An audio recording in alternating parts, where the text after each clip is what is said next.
ఇప్పుడు ఈ ప్రైస్ ఇలా పడింది కదా, ఇలాంటి ట్రాప్స్లో చాలా మంది ఇరుక్కుంటారు, పానిక్ సెల్లింగ్ చేస్తారు. ఎస్పెషల్లీ డెరివేటివ్స్ ఎవరైతే ట్రేడ్ చేస్తున్నారో నిఫ్టీ, బ్యాంక్ నిఫ్టీలో అప్పటి వరకు ప్రాఫిట్లో ఉండి సడన్గా లాసెస్లోకి వెళ్ళిపోయి అర్థం కాక పానిక్ సెల్లింగ్ చేసి టెన్షన్ పడిపోయి చాలా మంది సఫర్ అవుతుంటారు.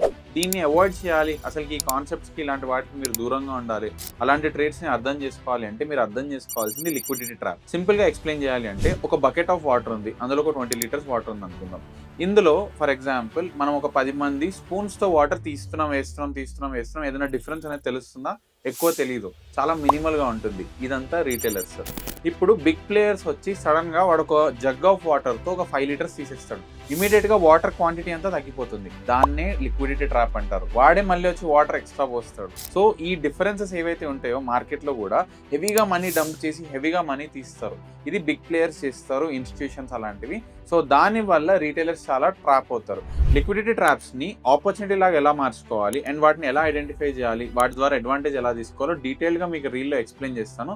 కమెంట్ సెక్షన్లో లిక్విడిటీ అని టైప్ చేయండి. 500 కమెంట్స్ వచ్చాయనుకోండి, డీటెయిల్గా మీకు లిక్విడిటీ మీద ఒక సిరీస్ రన్ చేసి క్లియర్గా ఎక్స్ప్లెయిన్ చేస్తాను.